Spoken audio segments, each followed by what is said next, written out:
بسم اللہ الرحمن الرحیم۔ پہلا سوال یہ تھا کہ اگر کوئی شخص اپنی بیوی کو ماں کہے، بہن کہے، بیٹی کہے تو کیا طلاق واقع ہو جائے گی؟ اس کا جواب یہ ہے کہ جو اپنی بیوی کو ماں، بہن، بیٹی کہہ رہا ہے اس کی نیت کیا ہے۔ اگر طلاق کی نیت ہے تو پھر ایک طلاق بائن واقع ہو جائے گی، اور اگر اس کی نیت طلاق کی نہیں ہے، وہ ویسے غلطی سے کہتا ہے یا جان بوجھ کے بغیر طلاق کی نیت کے کہتا ہے تو اس صورت میں وہ سخت گناہگار ہوگا، اس پہ توبہ لازم ہے۔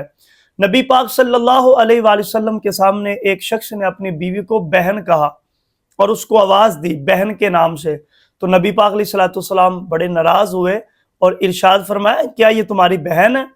اس بات کو ناپسند جانا کہ کوئی شخص اپنی بیوی کو بہن کہے یا ماں کہے یا بیٹی کہے، تو لہٰذا غلطی سے بھی اور جان بوجھ کر بھی اپنی بیوی کو ماں کہنا، بہن کہنا، بیٹی کہنا یہ جائز نہیں ہے، اور اگر طلاق کی نیت سے کہے گا پھر طلاق واقع ہو جائے گی، بیوی شوہر کے لیے حرام ہو جائے گی، چونکہ ایک طلاق بائن ہوگی تو اس کا حکم یہ ہے کہ اس میں طلاق بائن میں یہ جو صلح ہوتی ہے یا رجوع ہوتا ہے تو اس کے لیے شرط ہے کہ نئے سرے سے نکاح پڑھا جائے اور نئے سرے سے حق مہر ادا کیا جائے، پھر جا کے رجوع ہو سکتا ہے۔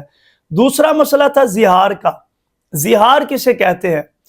جاہلیت میں، زمانہ جاہلیت میں لوگ طلاق دینے کے لیے ایک جملہ بولتے تھے، وہ اپنی بیویوں سے کہتے تھے انتی علیہ کظہر امی، تو میرے لیے ایسے ہے جیسے میری ماں کی پیٹھ۔ تو اسلام نے اس طرح کے جملے سے منع فرما دیا اور کہا کہ ایسا کہنے سے طلاق نہیں ہوتی۔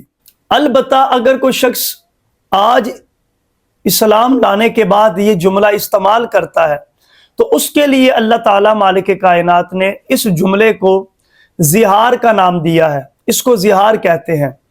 یعنی ایک شخص اپنی بیوی کو ان عورتوں کے ساتھ تشبیہ دے جن کے ساتھ نکاح حرام ہے، جو اس کے لیے محرم ہے، اور پھر ان کے وجود کے اس حصے کے ساتھ تشبیہ دے جن کو دیکھنا حرام ہے۔ مثال کے طور پہ ایک شخص اپنی بیوی کو کہتا ہے کہ تو میرے لیے ایسے ہے جیسے میری ماں کی کمر ہے، یا کہتا ہے تو میرے لیے ایسے ہے جیسے میری بہن کی ران ہے، یا میری بہن کی پیٹھ ہے، یا میری بیٹی کی پیٹھ ہے۔ تو اب یہ تینوں رشتے وہ ہیں جن کے ساتھ نکاح حرام ہے۔ اب یہ شخص اپنی بیوی کو ان کے وجود کے ساتھ تشبیہ دے رہا ہے اور جسم کے بھی اس حصے کے ساتھ تشبیہ دے رہا ہے جس کا دیکھنا حرام ہے۔ تو اب اس صورت کو اللہ تعالیٰ نے زہار کا نام دیا ہے۔ اگر کوئی شخص زہار کر لے تو اس کا حکم کیا ہے؟ اس کا حکم یہ ہے کہ اس کی بیوی اس کے لیے اس وقت تک حرام ہے، اس کے ساتھ صحبت کرنا، شہوت کے ساتھ اس کو ہاتھ لگانا، گلے لگانا، اس کو چھونا، یہ تب تک حرام ہے جب تک وہ اس کا کفارہ ادا نہیں کر دیتا۔ اب سوال یہ ہے کہ زہار کا کفارہ کیا ہے؟ تو اللہ تعالیٰ نے سورۃ المجادلہ میں ارشاد فرمایا والذین یظاہرون من نسائہم ثم یعودون لما قالوا فتحریر رقبۃ من قبل ان یتماسا، تم میں سے کوئی شخص اگر زہار کر بیٹھے پھر اس کا ارادہ ہو دوبارہ رجوع کرنے کا بیوی کے ساتھ، تو فرمایا اپنی بیوی کو چھونے سے پہلے پہلے اس پہ لازم ہے کہ وہ ایک غلام آزاد کرے۔ ہاں اگر وہ غلام آزاد نہیں کر سکتا تو پھر حکم یہ ہے کہ 60 دن کے یعنی 2 ماہ کے لگاتار روزے رکھے، اور اگر بیمار ہے یا بوڑھا ہو چکا ہے روزے نہیں رکھ سکتا تو پھر حکم یہ ہے کہ 60 مساکین کو کھانا کھلائے، اور کھانا اس مقدار کا جو اپنے گھر میں کھاتا ہے، جس طرح کا کھانا اپنے گھر میں کھاتا ہے اسی طرح کا کھانا ان مساکین کو کھلائے۔ ان 3 چیزوں میں سے کسی ایک پر عمل کرنا یہ لازم ہے، یہ ضروری ہے۔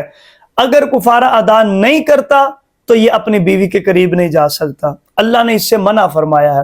لہٰذا ہمیں اپنی زندگی میں خاص کر جو شادی شدہ حضرات ہیں ان کو ان چیزوں کا دھیان رکھنا چاہیے، غلطی سے یا جان بوجھ کے اپنی بیوی کو کوئی اور رشتہ نہیں دینا چاہیے جس کا جو رشتہ ہے اس کو وہی رشتہ دینا چاہیے۔ اللہ تعالیٰ مالک کائنات عمل کی توفیق عطا فرمائے۔